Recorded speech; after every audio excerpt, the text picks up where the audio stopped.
Flying ace Eddie Rickenbacker is one of the most well-known of America's World War I fighting heroes, right up there with Sergeant York. His irrepressible smile and his 26 confirmed aerial victories made him a national hero in the Great War. But his heroics during the Second World War are not nearly as well known. It is a story of survival, of perseverance, of the true nature of heroism. It is a story that deserves to be remembered. Born in Ohio in 1890, Eddie Rickenbacker's rambunctious childhood included several notable accidents and near misses that might well explain his fearless nature that would serve him later in life. Certainly he learned to endure hardship. Rickenbacker's father passed away when Eddie was just 13, making him leave school to seek work to support his family. Fascinated with machines, and automobiles in particular, he eventually was a car salesman for the Columbus Buggy Company. By the 1910s, he became a nationally famous race car driver, racing Maxwells and Peugeots, and driving 4 times in the Indianapolis 500, back in the day when the raceway was paved with bricks and the race was set for 500 miles, because the raceway had no lights and the race had to finish before dark. He joined the Army in 1917, almost immediately after the U.S. decided to join the Allies in the Great War. He wanted to fly, as that appealed to his mechanical nature, and he was convinced that race car drivers would make excellent pilots, as they were used to confined spaces and going fast. His lack of a college degree made it difficult, and then his mechanical skill, which made him more valuable on the ground than in the air. But eventually he earned a place in an air combat unit, the famed 94th Aero Squadron, and proceeded to score 26 verified aerial victories, the most of any American in the war. He returned a bona fide war hero, earning more decorations for valor than any other American in the war, including the Medal of Honor. In 1922, he married a divorcee named Adelaide Front Durant, a beautiful, strong-willed woman 5 years his senior.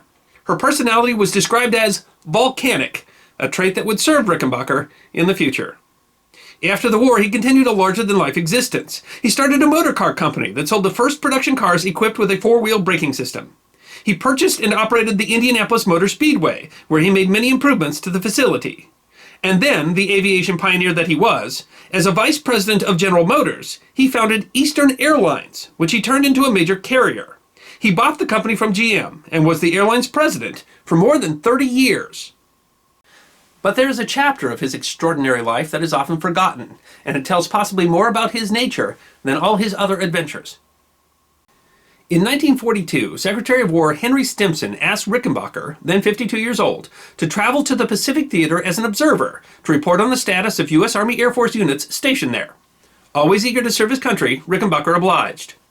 On October 21, 1942, he and his aide, Colonel Hans Adamson, took off from Hawaii with an Army aircrew in a Boeing B-17, headed to Canton Island, 1,800 miles to the southwest, on the first leg of their tour.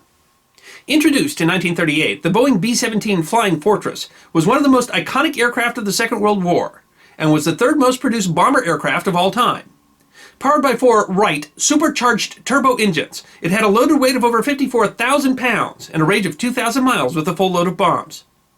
The B-17 used that day had been configured for transport, and in addition to Rickenbacker and Adamson, included 5 crewmen, a pilot, a co-pilot, a navigator, a radio operator, and an engineer. There was an additional serviceman on board, an Army staff sergeant returning to his unit after recovering from an illness. An hour before the scheduled arrival at Canton Island, pilot William Cherry throttled the plane back and slowly descended, looking for Canton Island. They never saw it. This represents one of the very real dangers of early air travel. Navigation is difficult, especially over open water. In the era before computers and global positioning satellites, aircraft had to plot courses using celestial navigation, just like early mariners. The navigator, Lieutenant John DeAngelis, used a device called a bubble octant that plots the aircraft's course based on its relationship to a celestial body. The speculation is that a rough takeoff in Hawaii had jarred the instrument. Even being a few degrees off could have made them miss their destination by many miles. In fact, navigational error was a common occurrence and a very real threat to any aircrew at the time. The crew tried many means to locate their position. They were in radio contact with Canton Island and asked them to fire off anti-aircraft guns that would show their position. Canton dispatched search planes. Another island was able to determine a compass heading based on their radio signal, but was unable to determine a bearing. Desperately, the aircrew looked for a ship that might allow them to determine their location, but none were on the horizon. As the airplane ran low on fuel, the 8 men aboard were facing a harrowing prospect. They were going to have to ditch the airplane in the open Pacific with no idea of their location for rescue. They did the best they could. They threw out anything not needed for survival to lighten the plane. They stocked emergency rations and water near the hatch where they would be easiest to get to. They donned Mae West life jackets and prepared the aircraft's 3 life rafts, 2 of which would be dropped by lever in the cockpit as the aircraft neared the water. As the airplane descended, it was clear that the ocean swells were high. Crashing into a swell would be like crashing into a brick wall, and the more damage there was to the aircraft, the faster it would sink. Cherry put the heavy plane down about as well as he could, belly flopping in the middle of a trough between swells, but it was still very rough. All 7 received various injuries, perhaps the worst being Rickenbacker's aide, Colonel Adamson, who badly sprained his back. In the chaos of the crash, it was much harder to retrieve the survival supplies than they hoped, as water rushed through the broken windows. The plane weighed more than 25 tons and was sinking quickly. The ocean swells were over 6 feet, making the rafts difficult to enter. 2 of the rafts were supposed to hold 5 men each, and the smallest would hold 2, but that rating was extremely generous. Rickenbacker later argued that the person who said it fit 5 should be forced to test his theory at sea. The larger raft had a usable area of just 5 by 9 feet. 3 men could hardly tuck into them. When they tried to find the water and supplies that had been carefully stacked, they were gone, washed out by the sea. In the end, the only food they had managed to salvage was 4 oranges that Cherry had stuffed in his pockets. They had few supplies. The rafts came with hand pumps and repair kits. They had a first aid kit. They had a flare gun. Both of the pilots had kept their pistols. They had a couple of fishing lines with fish hooks, but nothing for bait. Perhaps most importantly, Rickenbacker had managed to save 60 feet of line from the airplane. That allowed them to tether the rafts together. On the open ocean, companionship and teamwork was critical. Without the tether, the 3 rafts certainly would have drifted apart. The tight open rafts were terrible. The heat blistered during the day, but as they were constantly soaked by seawater, it would be freezing at night. They had no bait for the fishing lines. They tried using orange peels, but with no luck. They hoped to shoot a seagull with one of the pistols, but none came close.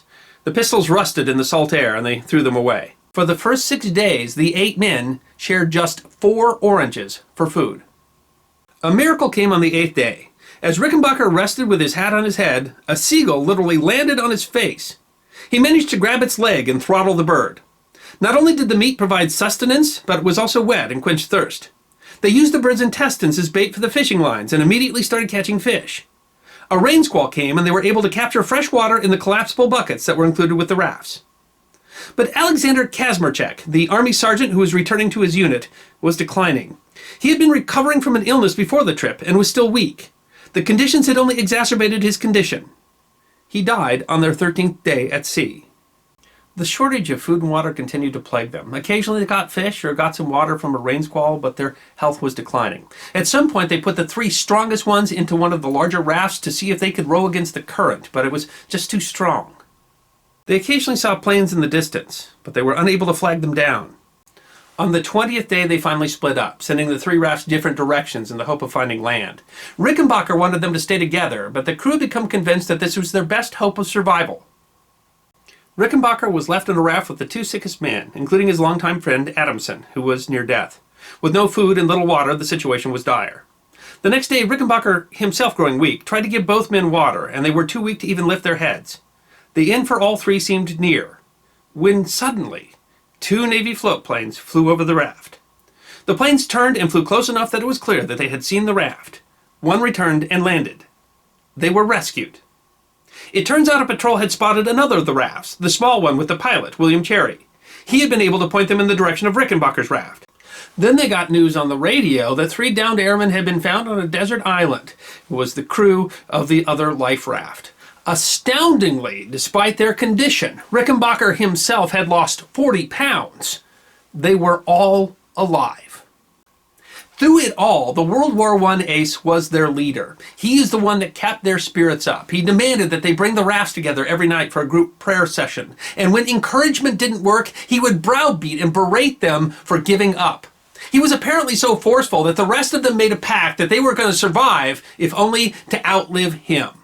His strength kept them alive, a type of heroism that's much different than, and in many ways much more powerful than, shooting down airplanes in the First World War. The redoubtable Rickenbacker continued on to complete his inspection of the Pacific Army Air Forces and provide his report. As for his taste in women, after 2 weeks, the Army had decided to give up on them and declare them dead. It was Adelaide Rickenbacker and her volcanic personality that pressed them to continue searching, a move that likely saved their lives.